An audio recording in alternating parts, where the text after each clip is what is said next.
You're listening to Football, Philosophy, and Rocket Science, a Cleveland Browns podcast, a show where a philosopher and a rocket scientist try to make sense of the Cleveland Browns.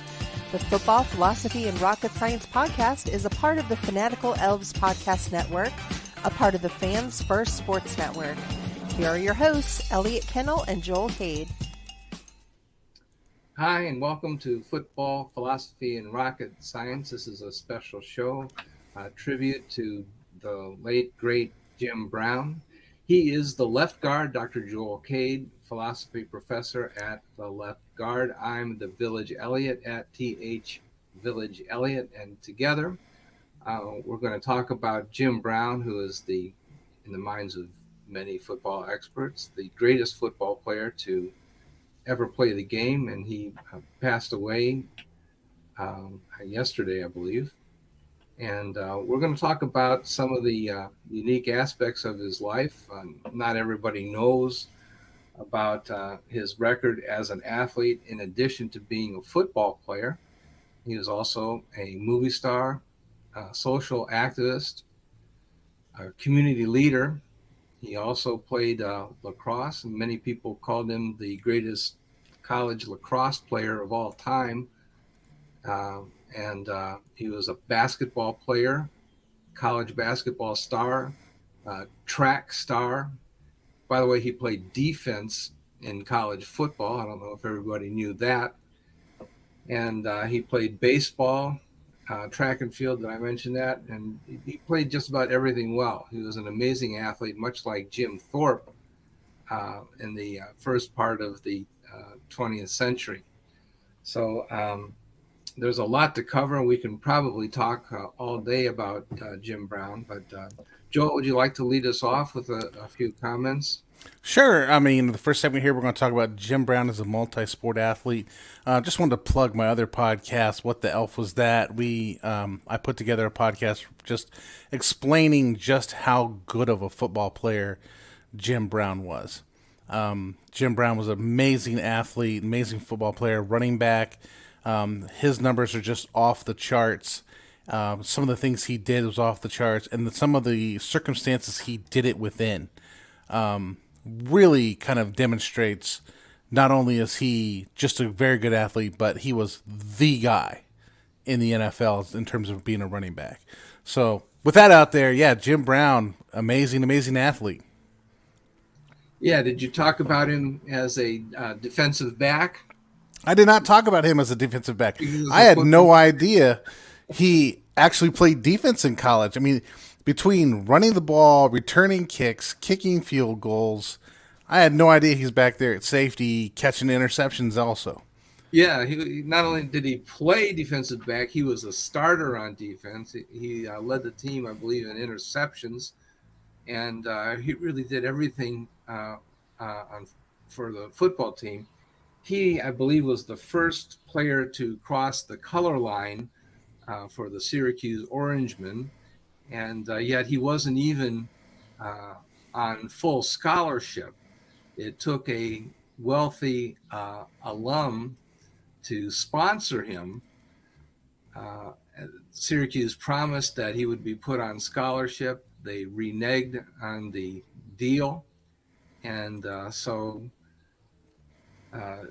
how do you go to a school and play 4 sports at that school and not be on scholarship? I mean, a lot of people just go play one sport and they're on scholarship. A full scholarship. It's very easy. You have to be born African American. That's all that it takes, and go to a very high class university. Well, I don't want to slander Syracuse. I know it was the time and day, but man, this guy was out there playing lacrosse. I mean, we can get into some of the lacrosse if you want. Out there, just possibly the greatest lacrosse player to ever play lacrosse. The Professional Lacrosse League even named their MVP award after Jim Brown. Yes, you absolutely have to understand the time and the culture of the United States of America. And even today we have stereotypes about America, and I don't mean just racial stereotypes about African Americans, but about ourselves.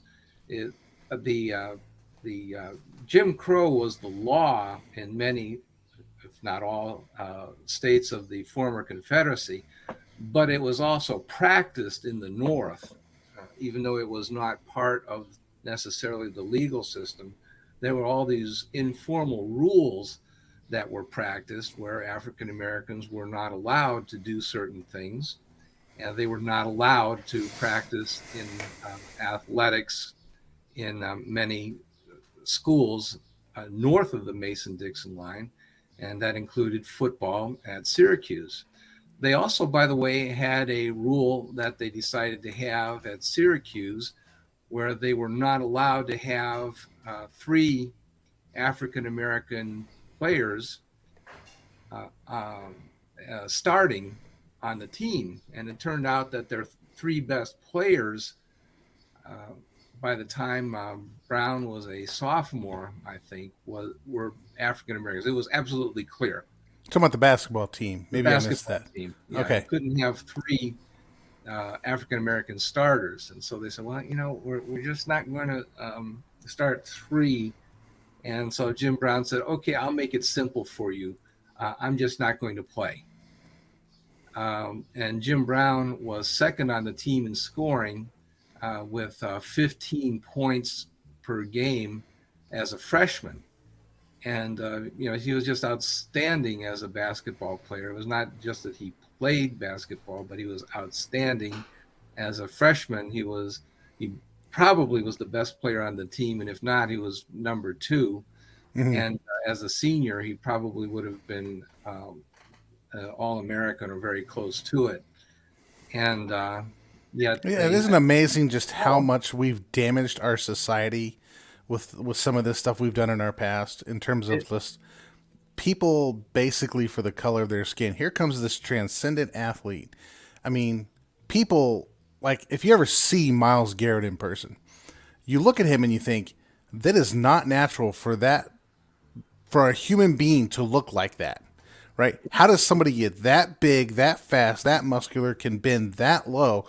It's like they're otherworldly. It's like they're not even a part of the human race. That's just how transcendent of a person they are, like athletically. And Jim Brown was really one of these players. Just everything he touched athletically turned to gold. Well, it's not even really that. To tell the truth, there are a lot of big people in the world. There are people, that I went to high school with that were as tall as Myles Garrett and that weighed as much as Myles Garrett. But what amazes me about football players is you get guys. Reggie White comes to mind that could pick up an offensive lineman with one hand and just throw him. This is what I'm saying. Literally, I mean, it's the strength, the quickness, the agility that are just interplanetary. Yeah, it's just like they're from a different planet. Like, and I'll tell you what is that I'm kind of embarrassed to admit this, but in the 2017 draft, for a long time, I was resistant to anointing Myles Garrett as the number one pick. And I had another defensive lineman in mind. I was not a fan of drafting a quarterback number one at any time in 2017. I didn't think there were any quarterbacks that deserved to be taken number one. I did think that there were quarterbacks that deserved to be first round, but not transcendent talents that should be taken number one overall. Right. As you know, I'm not really a big fan of quarterback Superman theory necessarily. Correct. Somebody in every draft that's a transcendent talent. But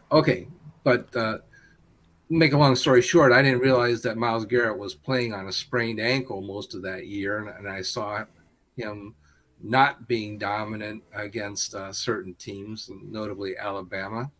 I remember watching that Alabama game. They did everything they could to avoid Myles Garrett. Yeah, and that kind of gets back to my point, right? There are certain people who by themselves can absolutely take over a football game. We're not talking about just, hey, we'll take over a peewee league because they develop a little bit faster, or, they're kind of bigger in 8th grade when everybody else hasn't caught up with them. This is a grown man who just looks like he is playing a different game. against Well, yeah, other let me grown men. finish my story, but anyway, I liked Cam Robinson did a good job against Miles in that particular game in Alabama. But anyway, what absolutely did me in was, I had this running argument with a guy who's a football coach in Texas, Browns fan, and he really knows his stuff. He's hardly ever wrong. And he was telling me, no, Myles Garrett is the number one pick. Kendall, you are absolutely full of it, and Myles Garrett is the number one pick. And then when the combine results came out, and he did a vertical leap that was significantly higher. I forget what the number was, but it was higher than Odell Beckham Jr. And he bench pressed the entire training room at the same time. And I just laughed. I said, okay, I give up. You are absolutely right. This guy is the absolute number one draft pick. There is no question after that. And then I learned also at that time that he had a severely sprained ankle for the game, that I watched, very closely because my dad's an Alabama fan and I watched the Alabama game, whether I want to or not.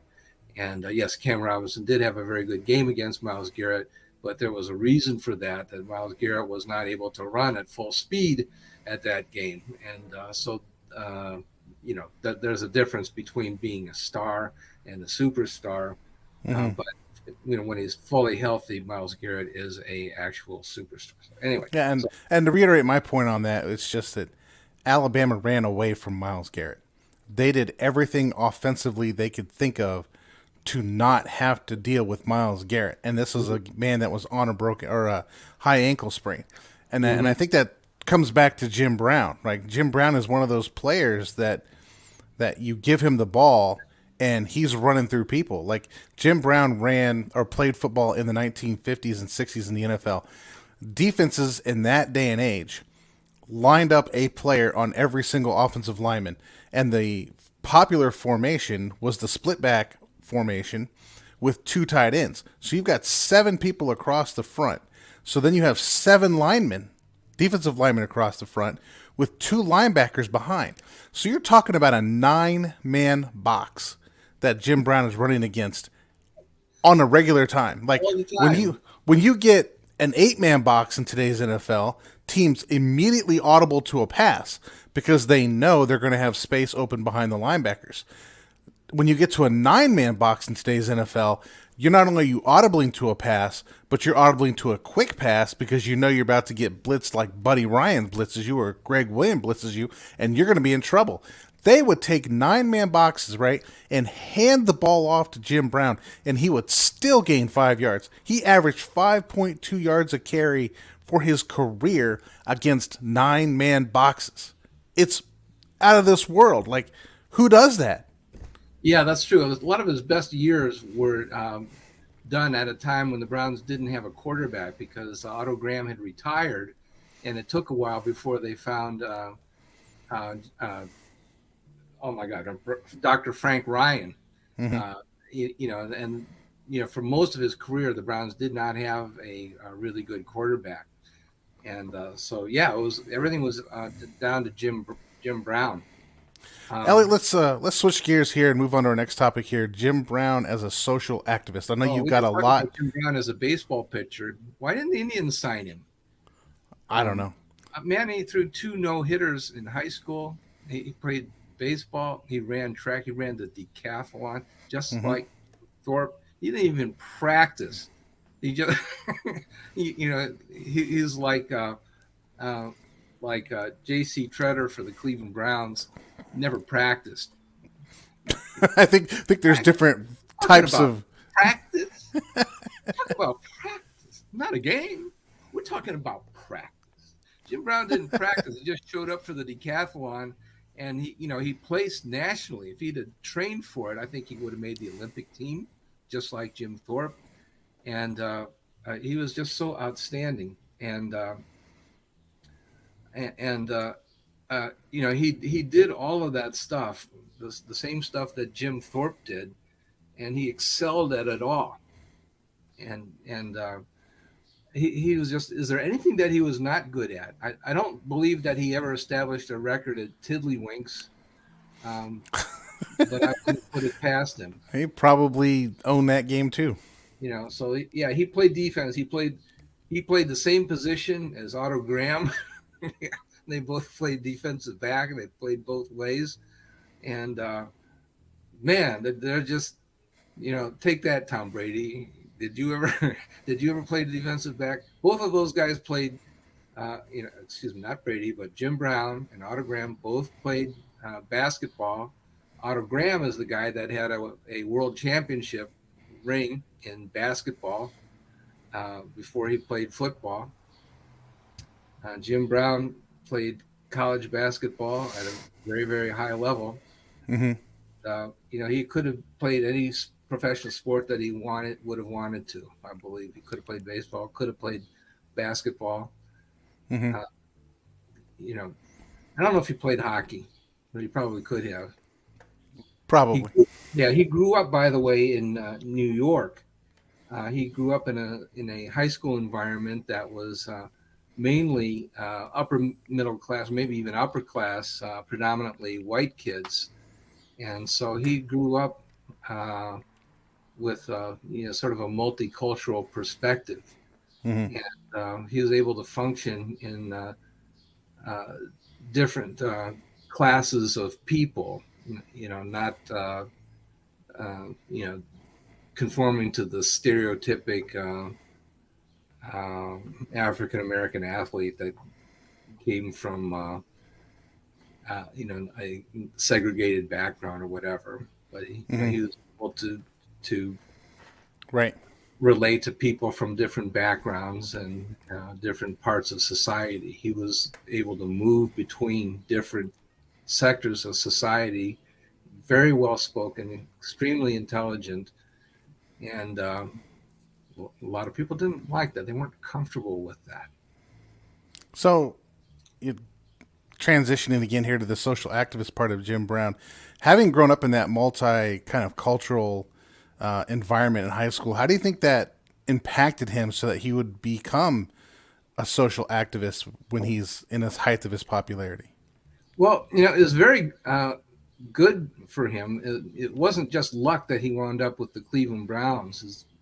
We pointed out in a previous podcast that Cleveland is one of the few cities where, first of all, that African Americans could be employed at high level positions, first of all, in the sports world, but also because it was a northern industrial town. African Americans were able to obtain highly paid positions in industry. The steel industry, for example, employed African American people in positions that allowed them to own houses in communities like Shaker Heights. Mm-hmm. There was a upper middle class in greater Cleveland. Cleveland was a city that elected an African American mayor in, I think, 1968, Carl Stokes. And so it was a town. I don't want to try to say that it was a perfect town or that it was a panacea in some way, but it was much more progressive than Yes. other towns. Progressive leaning, yep. If we're going to use a real yardstick that was available in the United States of America, Cleveland would rank very highly in terms of places where free speech and thought, economic development was possible. Mm-hmm. And so they even had that sports summit. The Cleveland Summit with Jim Brown and Muhammad Ali and Lou Alcindor / Kareem Abdul-Jabbar over. I know, Elliot, you're the guy who knows about this stuff. I know football. Philosophy and football. That's what I know. That's right. A very serious issue, national issue, when Muhammad Ali decided that his religion prohibited him from responding to the draft during the time of the Vietnam War. And he said that he was not going to go based on religious objections. And that is what was required by the leader of the Nation of Islam. And that was that. And that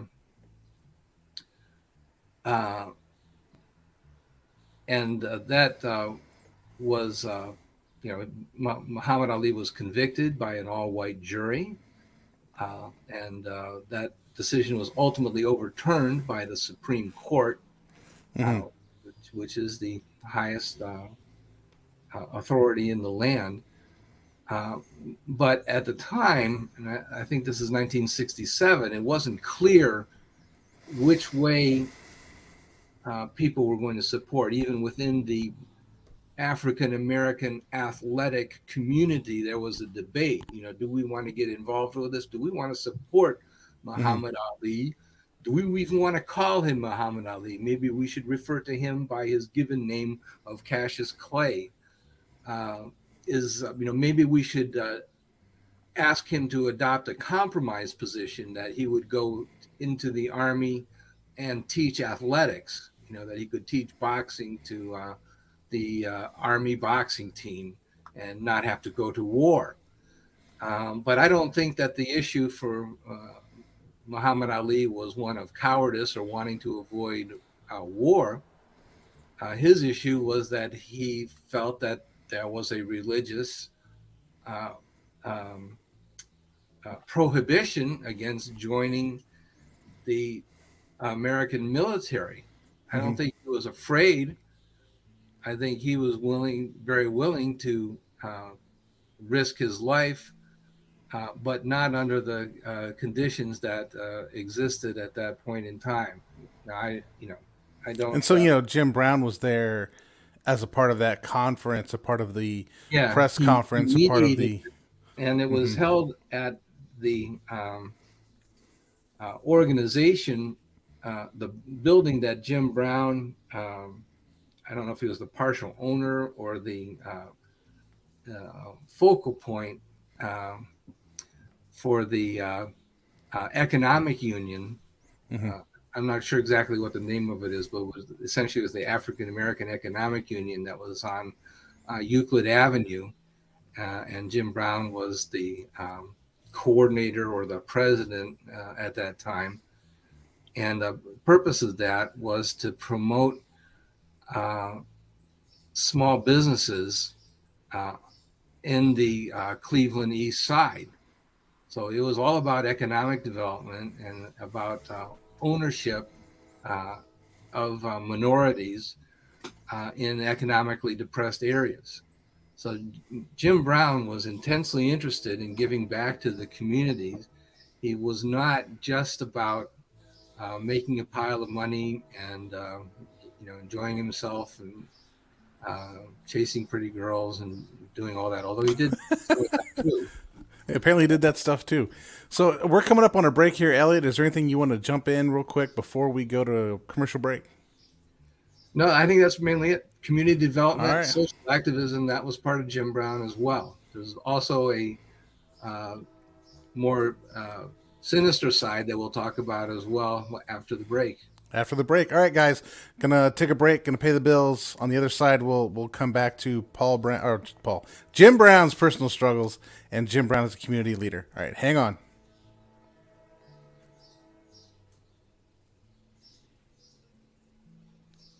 And we're back from the break. Coming back, still talking about Jim Brown, recently deceased, and we're kind of surveying some of the things that he's done off the field. We've talked about him as a multi-sport athlete. We've talked about as a social activist. And now we're going to kind of cover some of the dark side of Jim Brown, some of the struggles he's had in his life.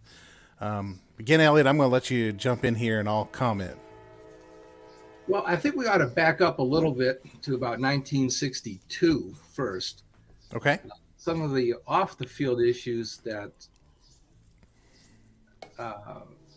first came up was perhaps the power struggle between Jim Brown and Paul Brown the coach, who the Cleveland Browns are named after, Mm-hmm. and then Arthur Modell. At the time, there was a thought that the Browns were, for the first time in a long time, not winning every year. The Browns fans were used to going to the championship game every single year. The Browns, believe it or not, and it's hard to imagine in today's environment, but the Browns went to the championship game every single year for 10 years in a row. And I think they won 7 out of 10. Now take that, Tom Brady. Yeah. Well, Brady's got 7 rings, but he didn't get 7 out of 10 in 10 years. consecutive years Consecutive. over the AAFL and the NFL. That's correct. And so, if the Cleveland Browns finished second, that was a disaster. Oh my gosh, Paul Brown has lost it. He's out of touch. The Green Bay Packers have caught up, and that Vince Lombardi is way ahead, and Paul Brown is stuck in the 1950s. Now it's the 1960s, and we've got to make a change. Got to fire Paul Brown. And so there was, that, and whether rightly or not, the perception was that Jim Brown was one of the players that wanted to have Paul Brown gone. Okay. Some of the things, there's also the struggle between Paul Brown and Arthur Modell. And the big reason that Modell fired Paul Brown was because the team had actually been promised to Paul Brown based on a handshake that after a certain period of time that Paul Brown's percentage ownership of the Cleveland Browns was going to increase and that it was going to be turned over to him. And that's based on a handshake. Well, then Art Modell comes in and buys the team. And I don't know anything about any handshake. What do you mean a handshake? And, of course. Modell, yeah, and I think that's, absolutely valid that the team has really been promised to two different people. It's been promised to Paul Brown by a handshake, and it's been sold to Art Modell with something more than a handshake. He's got a document proving that he owns the team. And I think really having a multi-million-dollar enterprise, you really have to go by the written contract. Who actually owns the team? Well, it's Art Modell.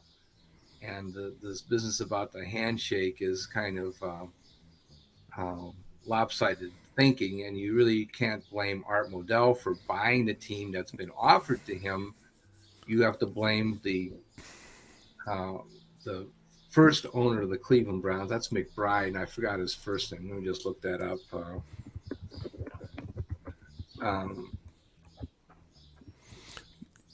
Even in the process there, right? Jim Brown. Mickey McBride was the founder of the Cleveland Browns, and supposedly they had this handshake deal that it was going to become Paul Brown's team after a certain part. If they wanted to give the team to Paul Brown, they should have just given it to him from the get-go. I mean, come on. They named it after him. But this just didn't make any sense. It really didn't make any sense. Anyway, so they sold the team to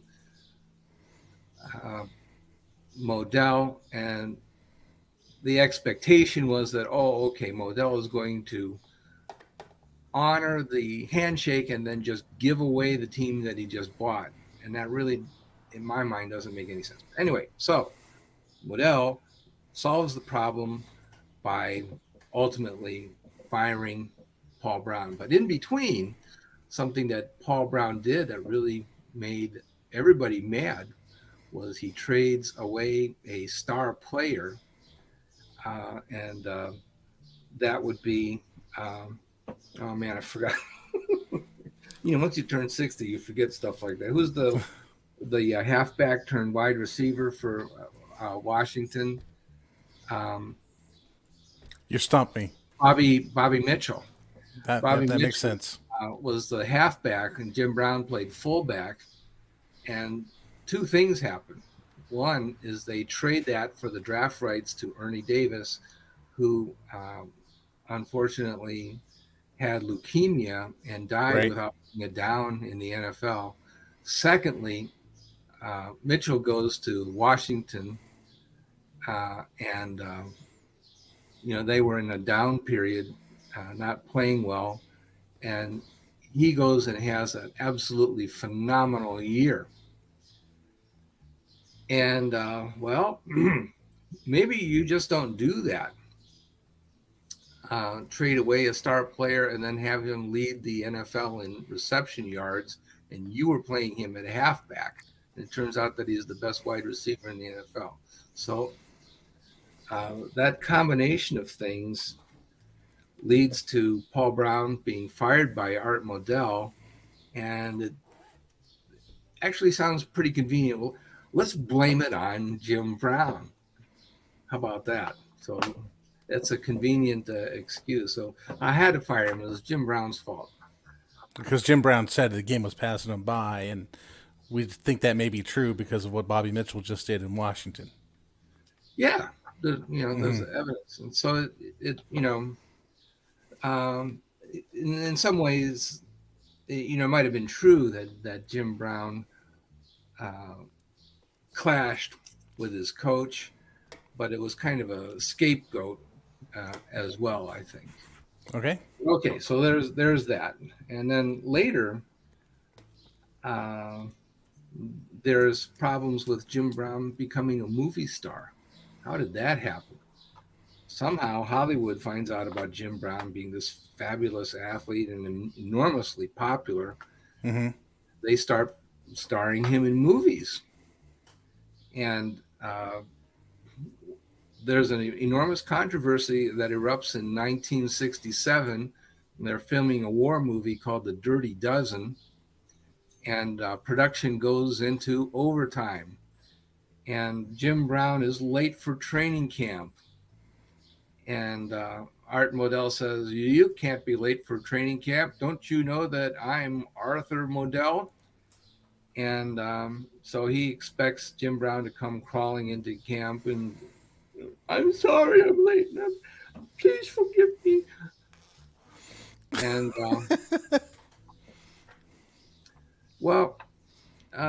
so basically what happened was that Jim Brown says, "Art, I'm actually making more money from Hollywood than you're paying me to play football.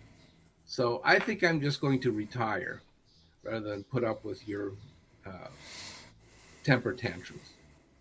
And so really, Art Modell ran Jim Brown out of town too. So not only does he run off the greatest coach in pro football history, he also runs off the greatest player in pro football history as well. And later, moving forward, he runs off with the team, and he also runs off Bill Belichick after he moves the team. So this guy doesn't have a great track record. Yeah. So, I've got a lot of hate built up for Art Modell. Yeah, he does, and he also trades away all pro players.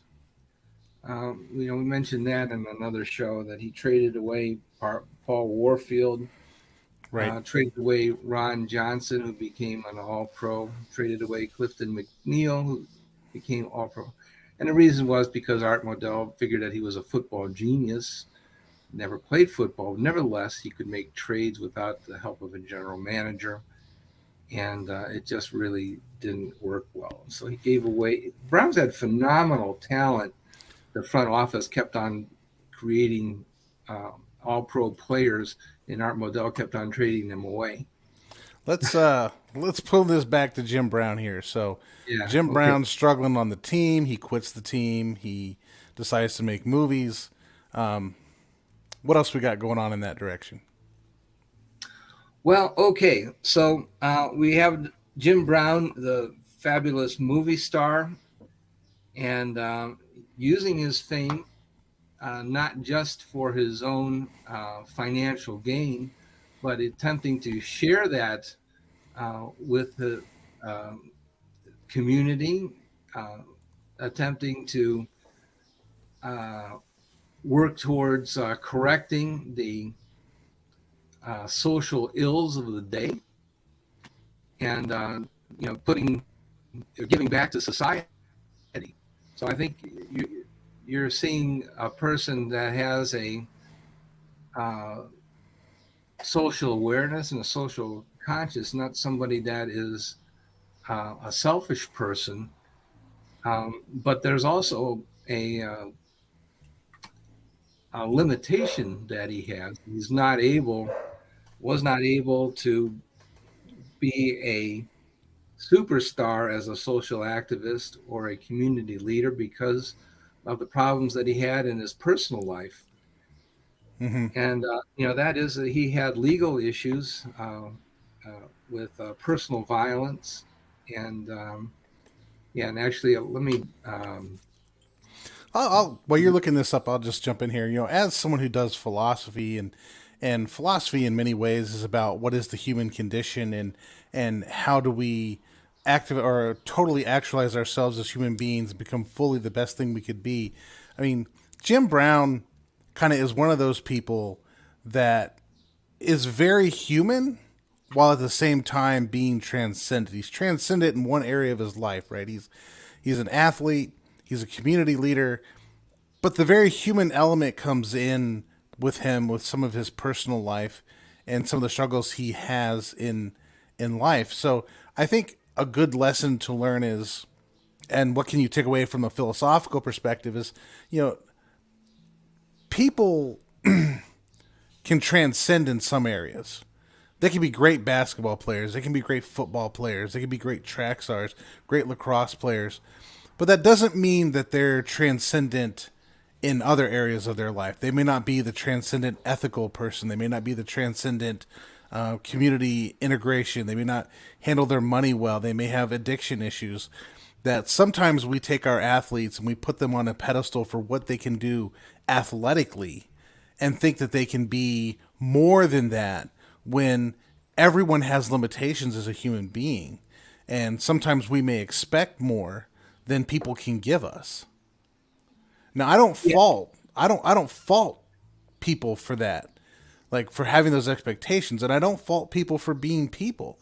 I think it's a matter of, certain successes in some areas may lead to deficiencies in others. What do you think, Elliot?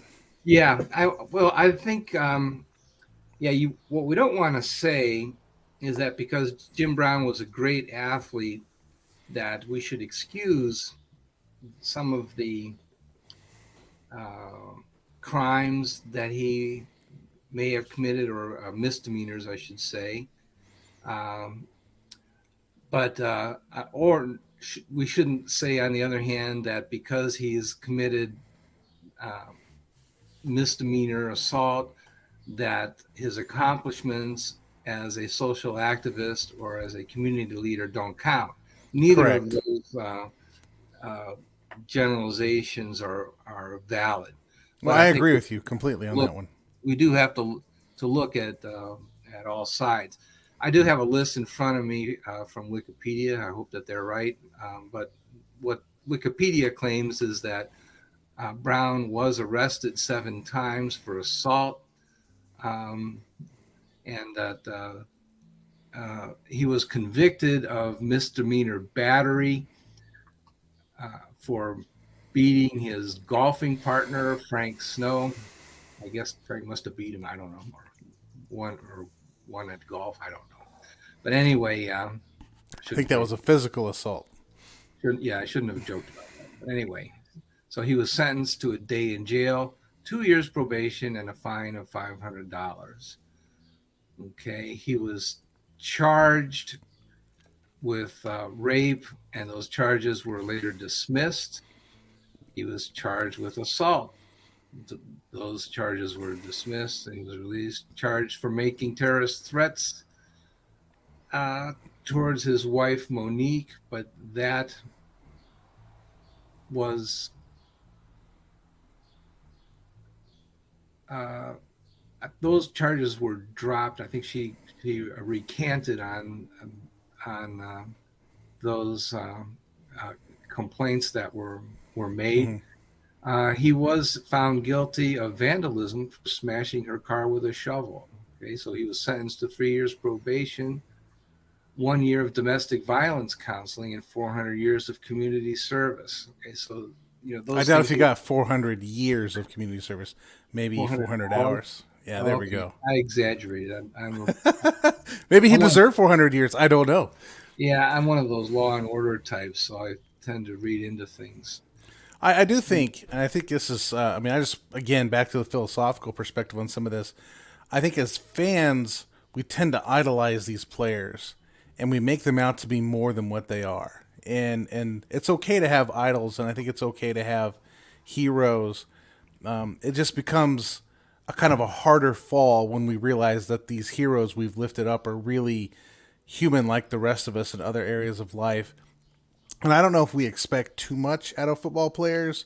I mean, Mike Patton was out there always saying you don't win football games with Boy Scouts. And I don't know, we should celebrate what they can do athletically, but I don't think we should, expect much. I don't know how to put this eloquently. We can't expect them to be transcended in every aspect of their life. And we have to understand that their prowess may be football, but it may not be anything else. And some people in today's day and age, the athlete has to be the community leader, the social activist, which Jim Brown was, right? And they got to be this way and that way and that way. And these expectations are so unrealistic and so high that we almost set our athletes up for failure just because we expect them to be something that no human being could be. Mm-hmm. Well, I would look at it this way. It's like if you're an accountant, you've got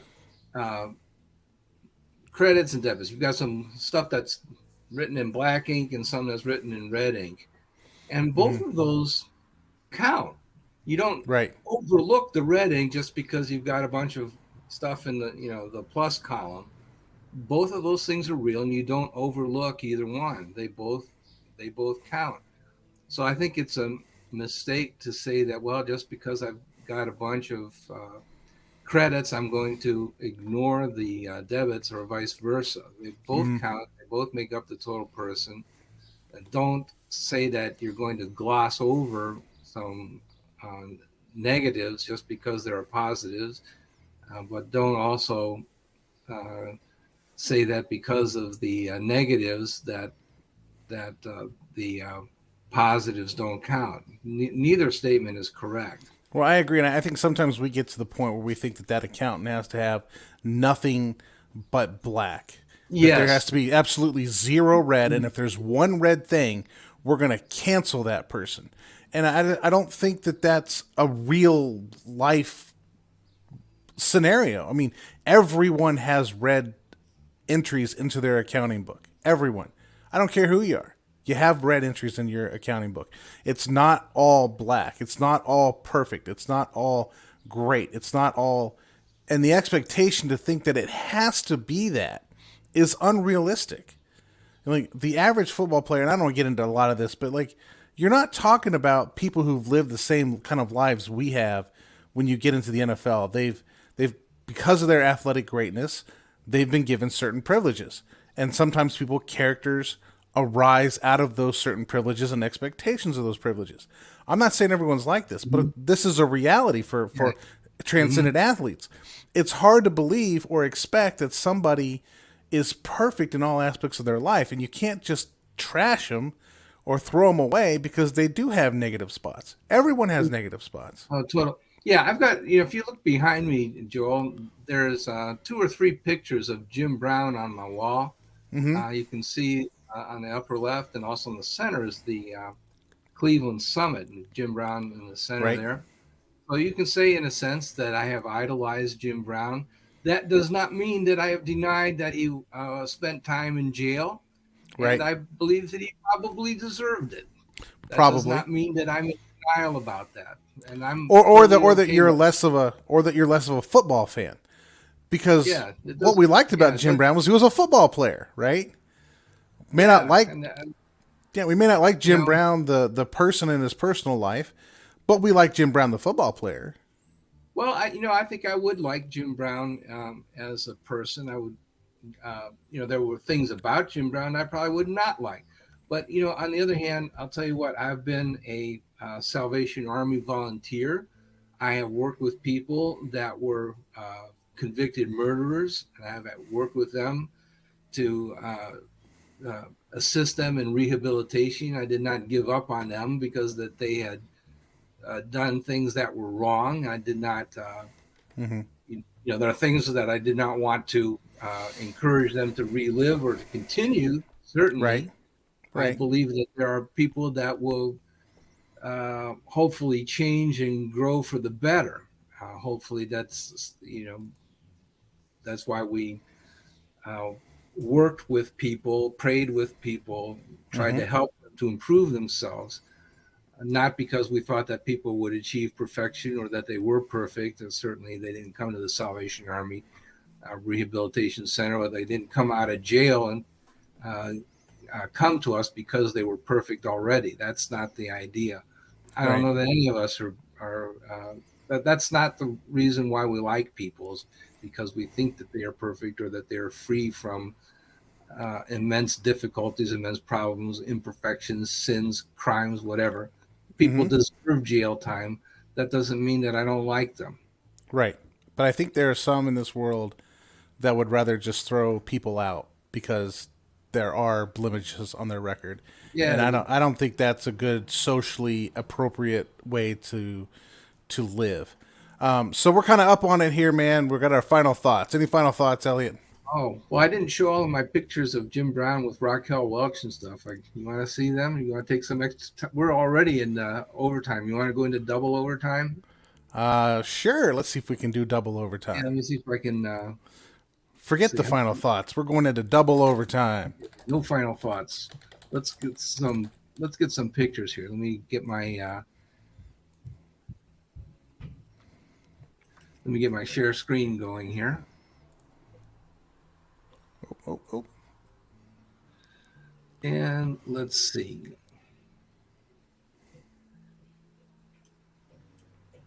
Okay, I think this will work. Let's see. Are we looking at my Microsoft Word? Yep. Okay, there's Jim. Let me take. You see that? There we go. Okay, there's Jim Brown. And here's the Cleveland Summit. And just so we can describe the picture here, this is, Kareem Abdul-Jabbar, Jim Brown, Muhammad Ali, and a various host of others. Bill Russell, Hall of Fame basketball player for the Celtics. Many people think that he was one of the, at the time, certainly the greatest, one of the greatest players at the time that he played. Maybe Wilt Chamberlain was the other that we would have an argument about. And then Kareem Abdul-Jabbar would be the next player that would maybe even surpass Bill Russell. We'd argue about him, Bill Russell, and Wilt, who was the best at that point. And then Carl Stokes is the first mayor, African-American mayor of a major city. That would be Cleveland. He was elected in 1968. And let's see, I think this is Willie Davis of the Green Bay Packers, Hall of Famer. John Wooten of the Cleveland Browns. And man, everybody else is famous too, but I don't know who they all are. But, that certainly is a who's who picture there. Yeah, it's really a lot of people came to clarify what Muhammad Ali's position was going to be, and they ultimately decided that they would support him in his position. Okay, Alan, here we go. Life is not all bad if you're Jim Brown. This is Raquel Welch, who was the I would say the premier sex symbol of the 1960s. She was so sexy that she was allowed to appear in Playboy magazine without taking her clothes off because she just didn't think that was something that she wanted to do. Heard it here first, people. And well, how do I know that? Well, I won't answer that question.